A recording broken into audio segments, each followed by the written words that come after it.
politik itu bicara tentang kekuasaan sebetulnya. Belajar politik jangan ditunda agar tahu arah bangsa ini. Itu kan ada berbagai kepentingan sebetulnya. Diam tolah toleh bergerak salah kabeh. Bilang mau nyalon ketua BEM juga kan Mas? Saya tidak. Kamu ikut demo sini atau ikut join organisasi? Tidak boleh ya Sobat Civic semuanya. Namun setelah join ternyata zong ya teman-teman ya.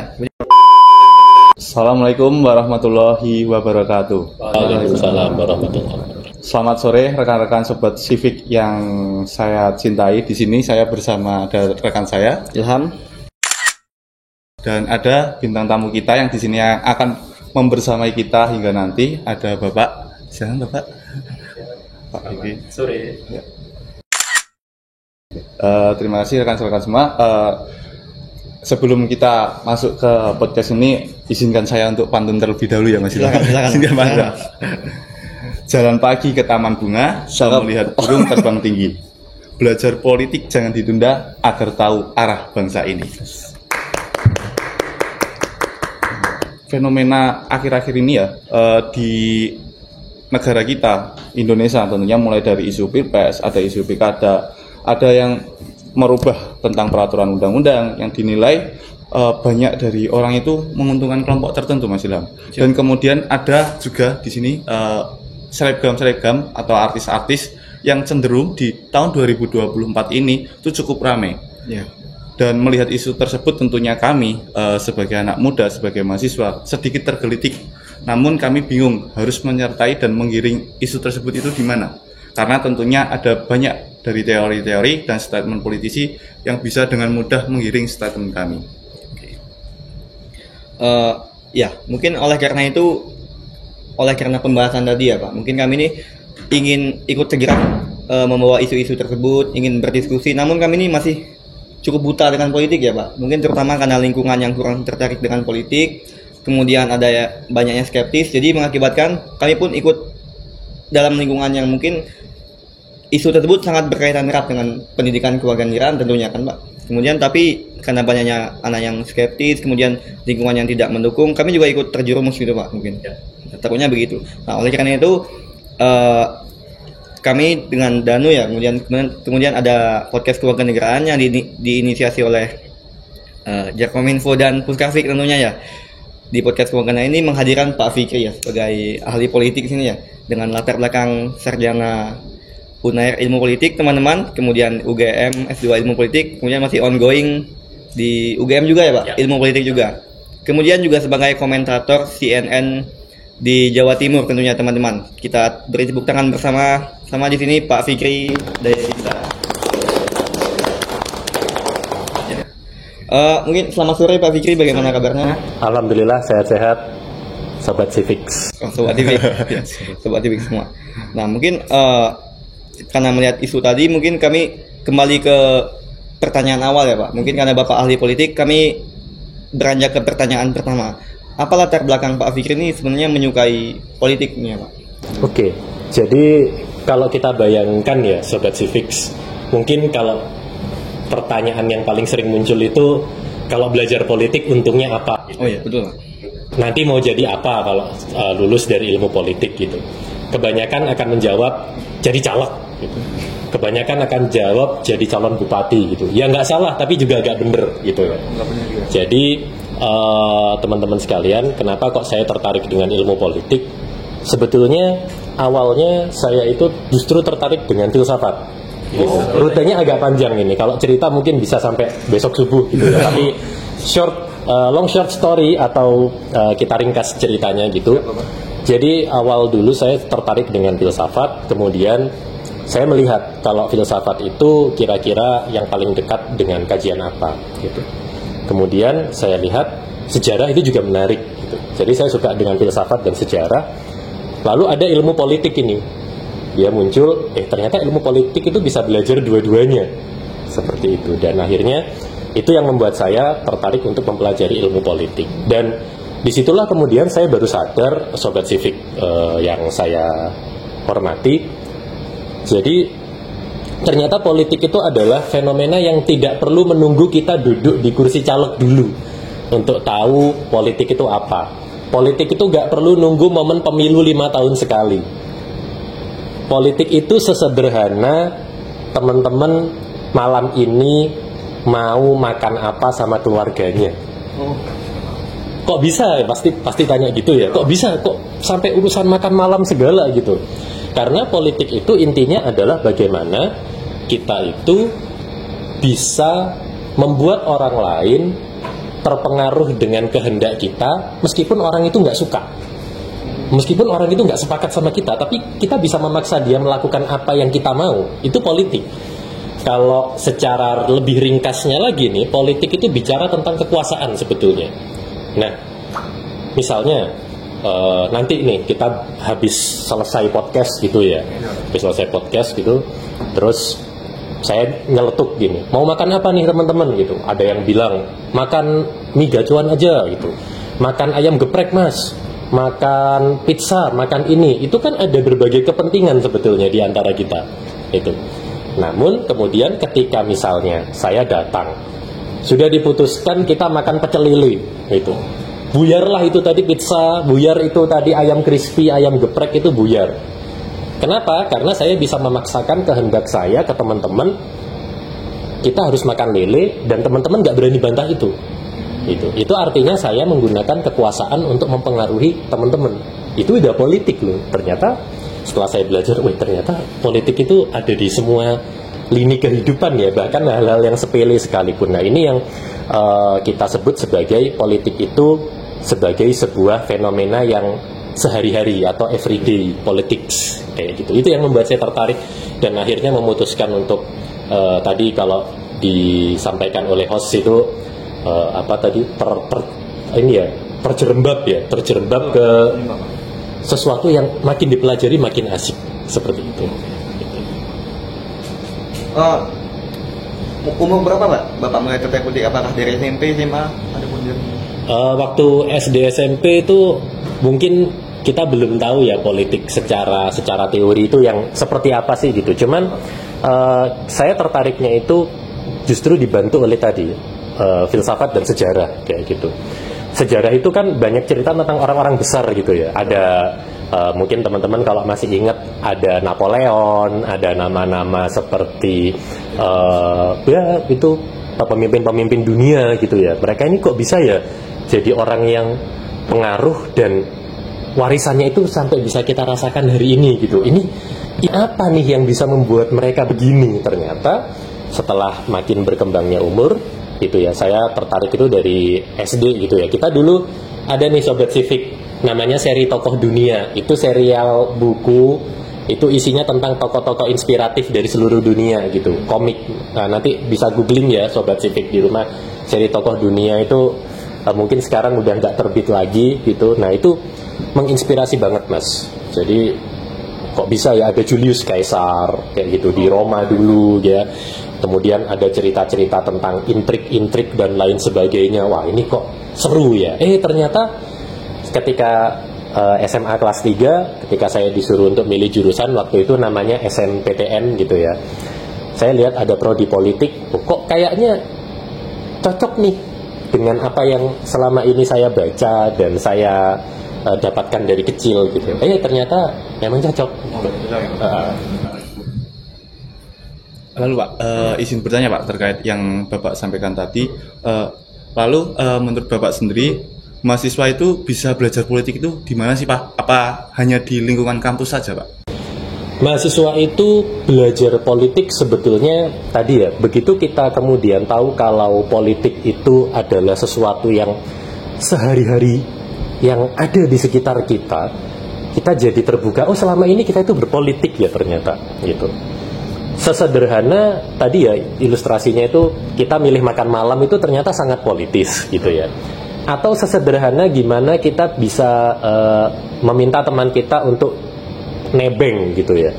Ada kan tipikal Sobat Civic mungkin ketemu dengan teman di luar gitu yang nggak modal gitu ya, kerjaannya nebeng melulu gitu ya. Saya tidak sebut merek ya Sobat Civic ya gitu. Jadi ada yang kerjanya tolong jemput dong gitu. Nah kemudian datang ini mungkin dia sambil ngedumel, sambil marah gitu ya.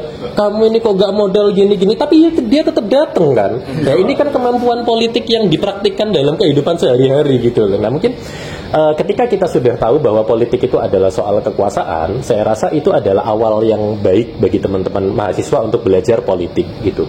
Atau mungkin kalau mau yang lebih serius gitu ya, teman-teman bisa belajar dari Ormawa.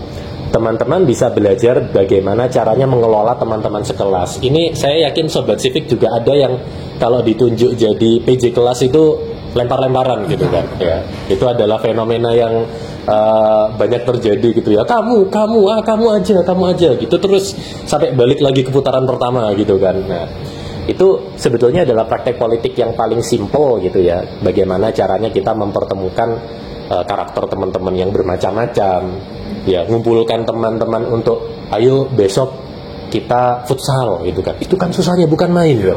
Ya, atau ayo besok kita closingan panitia gitu kan.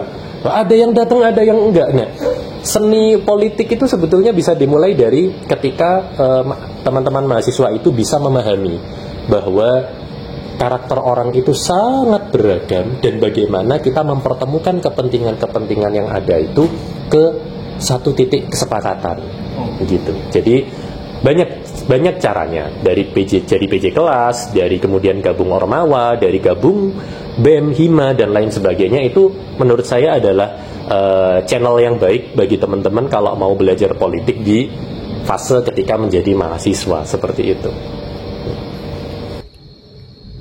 Gini Pak, mungkin setelah penjelasan Bapak tadi ya, mungkin saya ini agak tertarik ketika Bapak menyebutkan bahwa sesimpelnya mau makan apa kita ya, mungkin pertanyaan yang dipelajari kalau kita sudah pelajari filsafat ya mungkin Pak. Iya nggak Pak?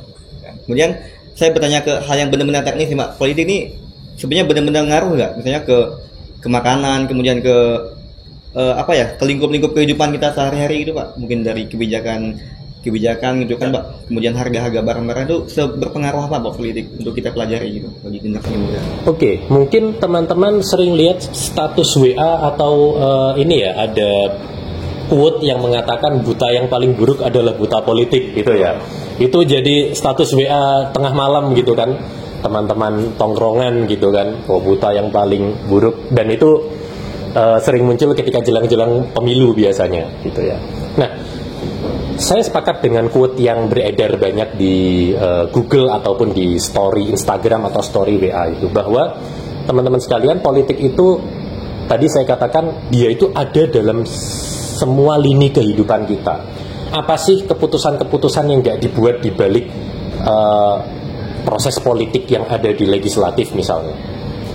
Soal harga bensin itu kan udah kelihatan banget. Teman-teman kerasa nggak? Hari-hari ini kalau kita ngisi bensin itu agak, wah kok 20.000 cuma dapat segini ya? Gitu. Wah, 30.000 yang biasanya bisa penuh kok sekarang agak sedikit ya, agak kurang sedikit gitu kan. Nah, itu sebetulnya adalah hasil dari negosiasi dan kompromi politik, teman-teman sekalian. Jadi seberpengaruh itu loh politik itu dalam kehidupan kita, sengefek itu dan seberdampak itu loh pilihan kita pada pemilu yang lalu atau pemilu di masa mendatang terhadap masa depan kita. Ya, jadi sekecil apapun hal-hal yang ada dalam hidup kita itu bisa dipastikan dia adalah hasil dari produk politik itu. Atau misalkan teman-teman bisa melihat ya ketika di komplek rumah atau di komplek kos-kosan gitu ya, teman-teman kemudian melihat selokan atau gotnya itu macet mampet gitu ya, macet mampet, siapa yang mau ngangkut? Nah, kalau kemudian Pak RT atau Pak RW-nya tidak bisa meyakinkan warga untuk ikut bersama menjaga lingkungan, itu kan itu adalah hasil dari kebijakan politiknya beliau yang tidak bisa kemudian mengajak masyarakat gotong royong, yuk bersihkan selokan supaya lingkungan kita jadi lebih bersih dan lebih asri lagi. Itu sedekat itulah kebijakan politik, output politik terhadap apa yang kita alami di hidup ini. Gitu. Oke, Pak Fikri, kami ingin bertanya lagi Pak. Ini dalam masih konteks mahasiswa, mendengar penjelasan Bapak tadi ya, kemudian kami menyadari ya bahwa memang politik ini penting untuk dipelajari ya Pak. Kemudian memang benar kalau buta yang paling buruk itu buta politik ya Pak. Ya, mungkin setuju Mas. Setuju Pak. Oke. Kemudian kalau dalam konteks mahasiswa, bagaimana Bapak melihat ini di ranah kampus ini ya mungkin, khususnya fakultas ini, mungkin fakultas pergerakan ya Pak, di PJPOL. Nah, dinamika politik di Visipol ini, kemudian apakah antusias anak-anak yang Bapak didik mungkin itu antusias dengan politik, Pak?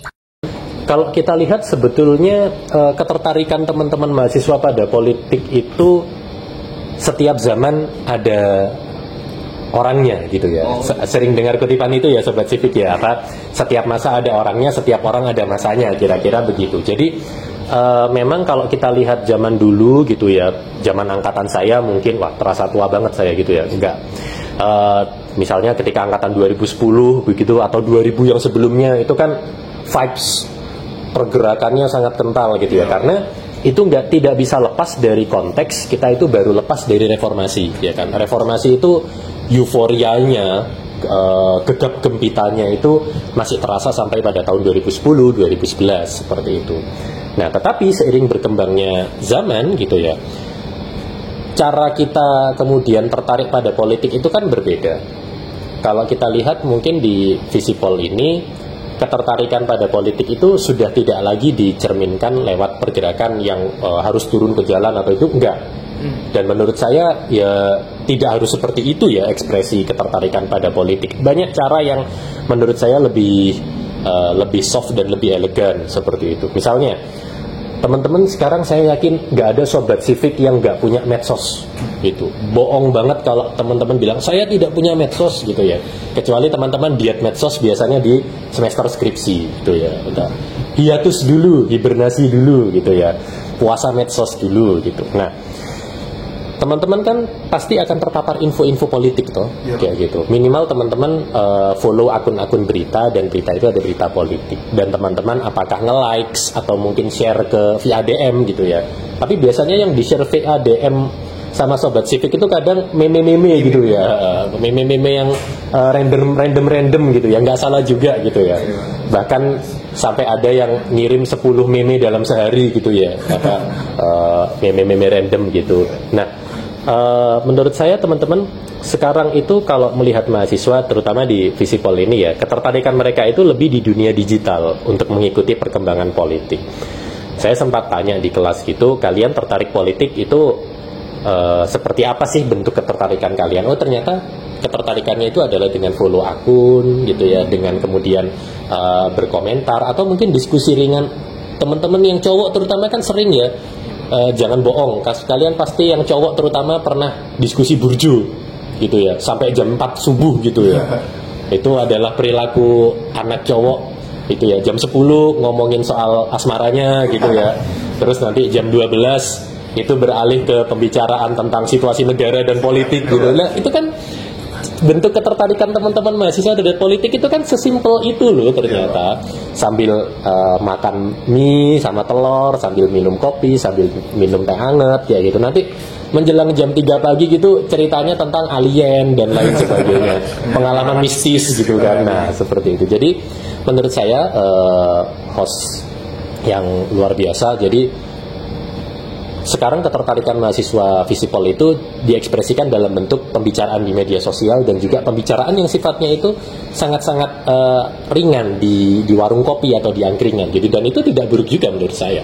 Ketika kita melihat tentang mahasiswa yang sekarang zamannya sudah serba digital ya Pak, lalu kemudian kita berbicara tentang organisasi mahasiswa, cenderung di semakin tahun tuh justru minat mahasiswa itu ke organisasi mahasiswa itu semakin kurang Bapak. Dan kalau kita berbicara tentang politik, sebenarnya banyak nggak sih Pak peran organisasi mahasiswa itu di dalam dunia perpolitikan di Indonesia itu Bapak? Oke, menarik teman-teman sekalian. Ini juga fenomena yang sempat disorot oleh Kompas ya, tentang turunnya minat mahasiswa untuk bergabung dengan organisasi mahasiswa gitu ya. Nah, menurut saya sebetulnya organisasi mahasiswa, apakah itu BEM ataukah itu HIMA, adalah tempat yang sangat baik untuk melatih kemampuan kita dalam berpolitik. Kemampuan kita dalam berpolitik itu contohnya tadi ya, bagaimana kita bisa mempertemukan kepentingan yang berbeda-beda. Itu seni yang tidak semua orang bisa. Dan kalau teman-teman Sobat Civics ini ada yang sudah bergabung dengan BEM, HIMA atau Ormawa gitu, menurut saya itu adalah keberuntungan yang luar biasa. Karena kalian tidak hanya belajar teori, tapi juga sekaligus praktik gitu. Ya, dan kemudian bagaimana nanti ketika teman-teman harus berhadapan tidak hanya dengan sesama mahasiswa tapi juga dengan sivitas kampus yang lain, dengan dosen, dengan tenaga kependidikan. Itu kan kita butuh pendekatan-pendekatan yang sesuai dengan kapasitas lawan bicara yang kita hadapi gitu. Dan itu seni berpolitik. Itu adalah seni bagaimana kita bisa meyakinkan orang supaya sepakat dengan gagasan yang kita tawarkan kayak gitu. Dan menurut saya teman-teman sobat civic dimanapun kalian berada gitu ya, memang kemudian Ormawa itu adalah satu tempat untuk belajar yang baik. Tapi mungkin kita juga melihat ada teman-teman yang menemukan arena lain nih untuk belajar. Misalnya mereka belajarnya tidak di Ormawa, tetapi mereka belajarnya di lingkungan tempat tinggal mereka. Loh, saya nggak aktif di Ormawa, tapi saya aktif Karang Taruna misalnya. Tidak salah juga gitu loh. Ya, jadi ini kita membutuhkan kebijaksanaan semua pihak. Gitu. Kita tidak bisa kemudian menyalahkan, Ormawa tidak membantu saya untuk mendapatkan soft skill. Kata siapa? Justru Ormawa itu adalah tempat yang baik untuk mengembangkan soft skill. Tapi teman-teman yang di Ormawa juga harus bijaksana juga. Tidak bisa kemudian menyalahkan, kamu kok apatis, kamu kok cuek. Ya mungkin dia ada hal lain di luar sana. Betul, ada pilihan lain yang mungkin ingin dikejar seperti itu. Atau mungkin barangkali dia memiliki masalah finansial sehingga tidak memiliki waktu. Nah itu kan kita juga tidak bisa untuk menjudge seseorang itu apatis atau tidak. Kita perlu untuk selami pikirannya dulu, ada masalah apa. Kemudian kita tahu dia bukan apatis, tapi dia memang butuh financial support kalau istilah prioritasnya ya, Pak. Ya, artinya ada prioritas lain yang harus dikejar. Dia harus bantu orang tuanya, dia harus menyekolahkan adiknya, ngalah dengan saudaranya. Nah itu yang kita perlu bijaksana untuk mendudukkan segala sesuatu sesuai dengan porsi dan tatanannya masing-masing kayak gitu. Saya bertanya lagi ya Pak, mungkin silakan. Ketika Bapak menyebutkan bahwa kemudian anak-anak di lingkungan fakultas ini kebanyakan tuh mengikuti isi politik dari media sosial kan Pak. Nah kemudian bahwa media sosial ini lebih elegan gitu Pak, lebih soft. Kemudian saya mempertanyakan, kemudian apakah bentuk demonstrasi secara langsung di jalan tuh sudah tidak relevan Pak? Mungkin ataukah memang demonstrasi ini dibawakan ketika ada momen-momen tertentu saja Pak? Mungkin kalau ada momen-momen yang besar itu harus turun ke jalan, mungkin tidak cukup lewat media sosial. Bagaimana? Baik. Ini juga termasuk dalam perkembangan zaman ya. Tadi saya katakan setiap orang ada masanya, setiap masa ada orangnya. Untuk beberapa tahun belakangan ini gitu ya, saya melihat demonstrasi itu ya itu pilihan pribadi ya, pilihan pribadi orang. Namun menurut saya ada banyak cara untuk bisa berpartisipasi dalam politik. Misalnya begini, kenapa tidak kemudian kita jadikan Ormawa itu ya sebagai wadah untuk kita belajar caranya membuat naskah kebijakan secara tertulis yang itu akan lebih didengar oleh Bapak Ibu yang ada di legislatif, begitu.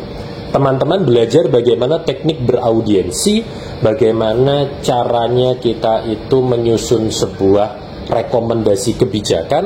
Menurut saya itu adalah skill yang justru dilupakan oleh banyak orang seperti itu. Jadi menurut saya medan perjuangan kita untuk merespon atau mengubah kondisi politik hari ini itu bisa dilakukan dengan cara-cara seperti itu. Kita bertarung di ranah akademis, kita bertarung di ranah kebijakan. Loh, tapi Mas, saya ini hanya mahasiswa, saya mahasiswa biasa, atau istilahnya anak-anak di medsos itu, saya ini hanya remah-remahan peyek Mas, saya bisa apa? Seperti itu.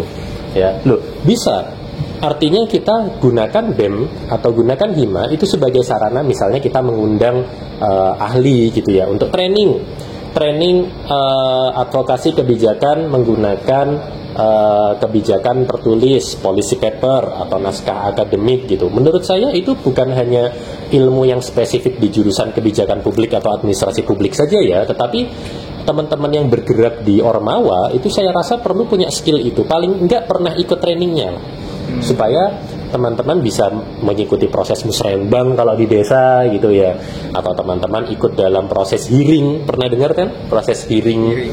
Dengar pendapat di DPR, public hearing. Nah, public hearing itu kalau kemudian kita cuman maaf ya, kalau cuman hanya teriak-teriak saja tanpa data itu nggak akan masuk gitu. Kecuali kalau teman-teman bisa, ini saya bawa hasil survei, saya bawa hasil riset, ini bisa jadi masukan untuk Bapak Ibu pengambil kebijakan. Menurut saya sekarang itu skill seperti itulah yang dibutuhkan untuk ikut berpartisipasi dalam politik hari ini. Begitu. Siap.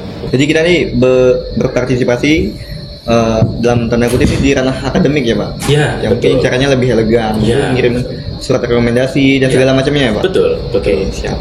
Ini Mas Danu ada pertanyaan? Ini cukup menarik Pak, tentang apa yang menjadi pelajaran kita di dunia politik. Lalu saya ingin bertanya Pak, mungkin politik ini kan semua orang bisa ya Pak masuk ke politik. Nah, tapi di tahun 2024 ini banyak sekali fenomena seperti selebritis itu yang masuk ke dunia politik itu. Itu seperti apa Pak tanggapannya dari Bapak?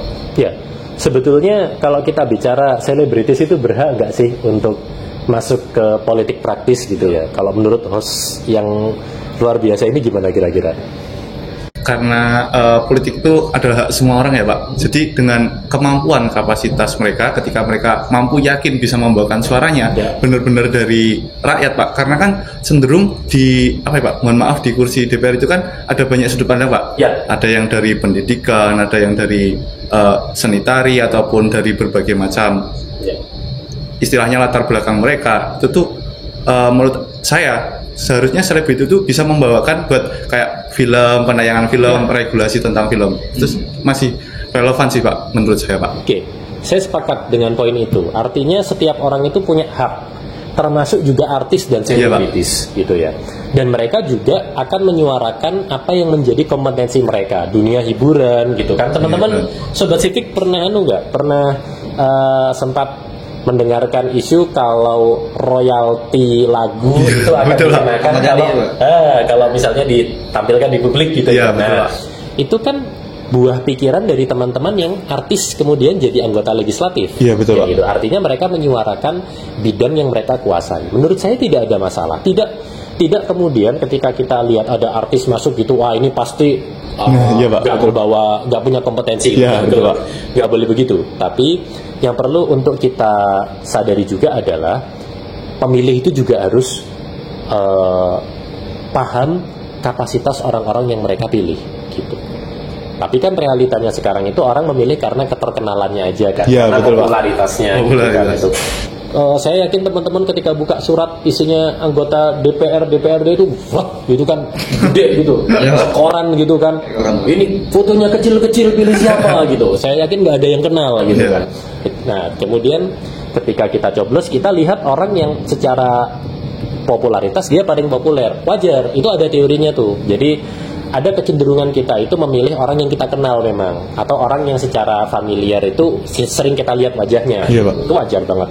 Hanya saja masa kita mau kayak gitu terus. Nah apalagi teman-teman Sobat Civic itu mahasiswa, jadi mahasiswa nggak boleh males-males untuk cek background, untuk cek rekam jejak si artis ini punya prestasi apa, si artis ini background pendidikannya apa, kompeten nggak dia untuk mewakili suara kita atau suara teman-teman pegiat seni di legislatif. Nah itu yang sebetulnya yang diperbaiki itu tidak hanya si artis yang nyalon ya, tetapi kita sebagai pemilih itu juga harus mengupgrade diri seperti itu. Oke, jadi menanggapi ya, mungkin karena menanggapi teori tadi Pak, mungkin memilih yang kita kenal, mungkin Sobat Civic ya mungkin bisa lebih mendalami calon-calon. Ada kalanya kita tuh melihat calon-calon ini benar-benar gak kenal karena kita tidak mendalami calon, jadi memilih yang artis-artis yang mungkin kita sebenarnya nggak tahu juga artis ini kompeten apa enggak ya Pak. Nah jadi akhirnya setelah terpilih mungkin kebijakannya tidak relevan dengan kita, baru ada penyesalan gitu. Nah kemungkinan kalau kita tidak belajar gitu, kalau kita tidak mau mendalami, tidak berusaha mendalami, itu akan terulang terus di tiap pilkada, tiap pilpres gitu teman-teman.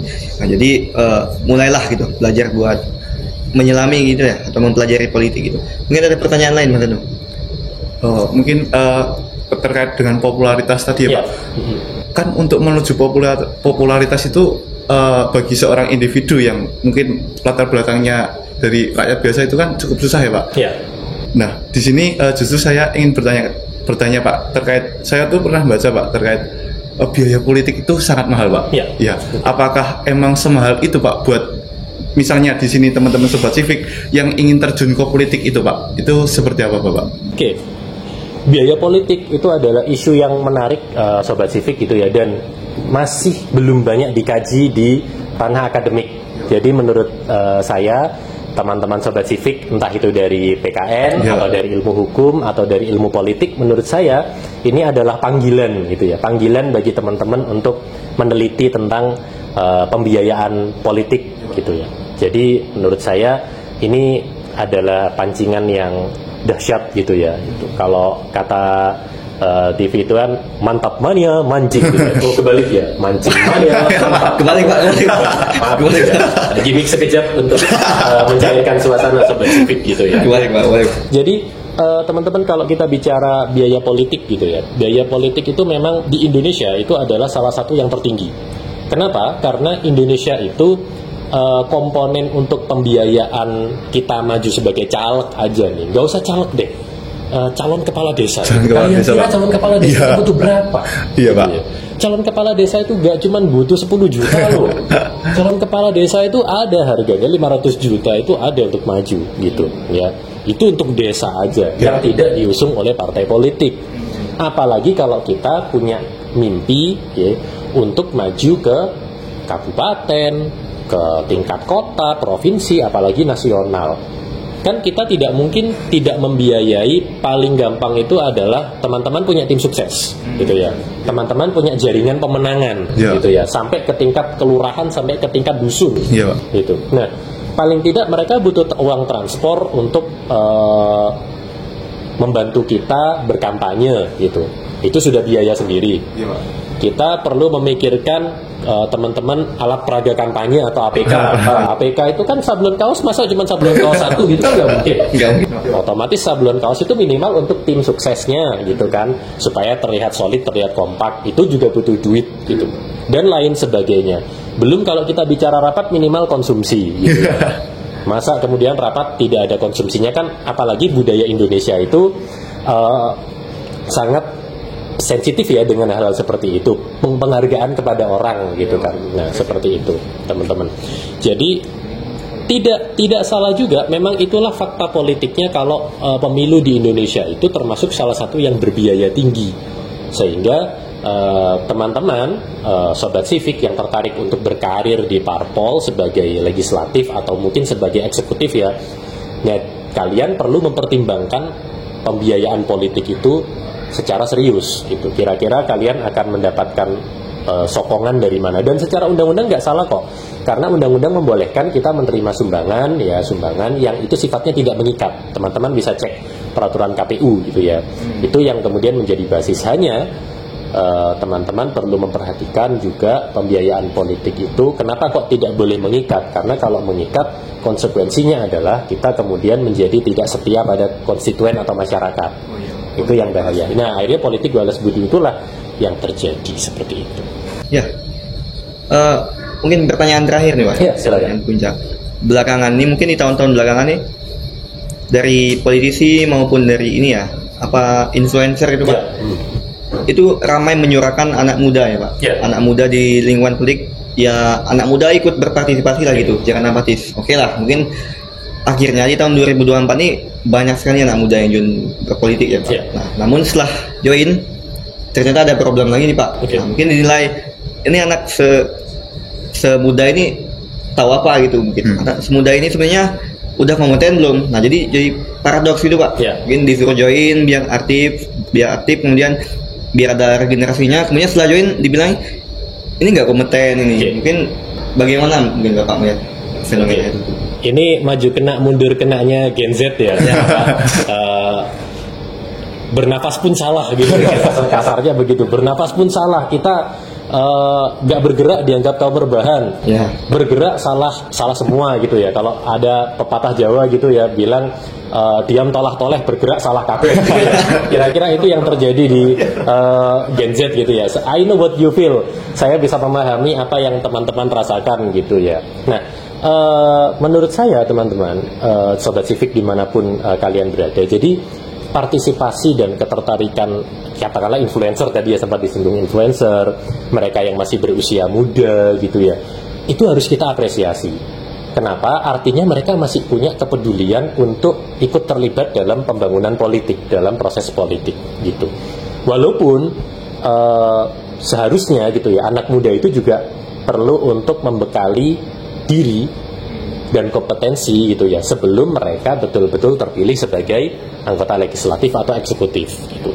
Jadi saya kurang sepakat kalau kemudian ada yang mengatakan begitu sudah terpilih dia mengatakan ini adalah wahana saya untuk belajar berpolitik. Lah ini kan sudah praktek gitu. Nah itu yang menurut saya tidak boleh, dan jangan sampai kita ketika sudah terpilih baru ngomong akan belajar. Lah ini kan masalahnya nasib orang banyak yang kita pertaruhkan gitu. Belajar itu ya ketika kalian mulai membangun relasi, mulai membangun jejaring, mulai mengumpulkan logistik untuk pemilu, itu belajar gitu. Mulai ikut kelas-kelas pendidikan politik, ya itu baru belajar. Ketika praktek ya teman-teman harus komitmen untuk kebijakan yang paling baik untuk masyarakat banyak, seperti itu. Dan kemudian menurut saya partisipasi influencer gitu ya. Nah ini juga plus minus kalau saya boleh berpendapat Sobat Civic. Jadi influencer itu kan masanya banyak ya.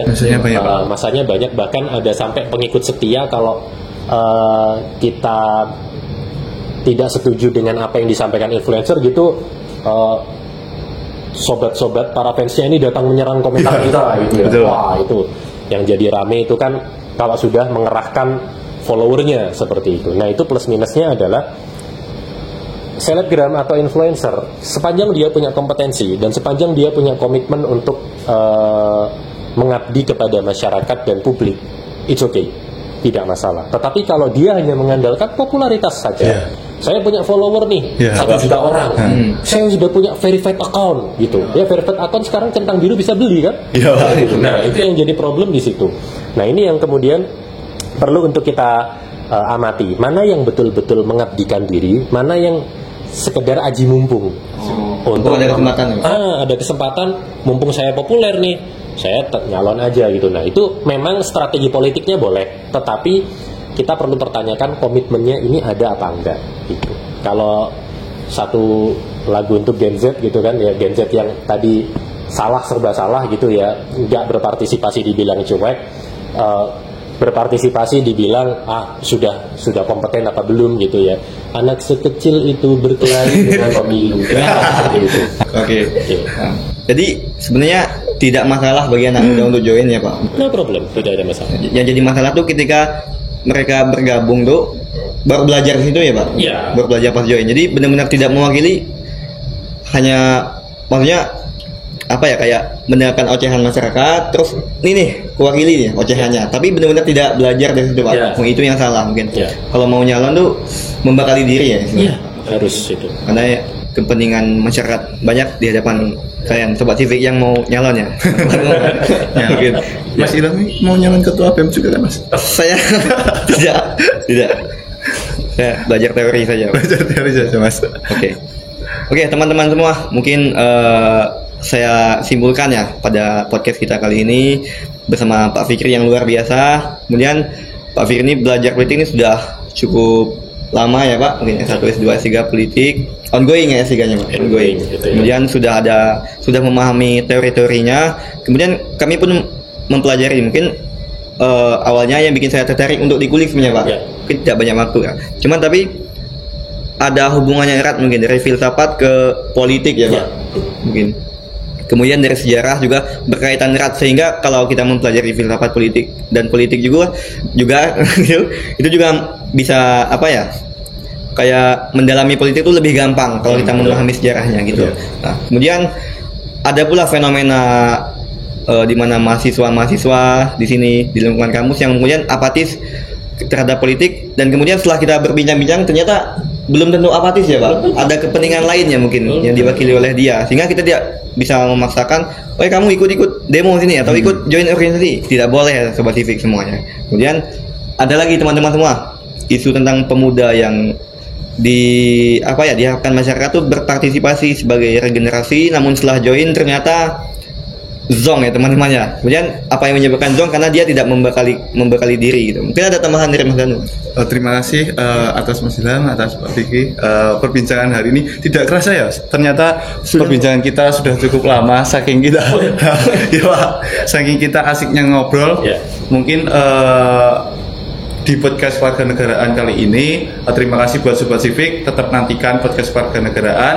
Mungkin untuk podcast kali ini bisa kita tutup karena waktunya kita sudah cukup panjang, dan jangan lupa Sobat Civic nantikan podcast Warganegaraan selanjutnya. See you.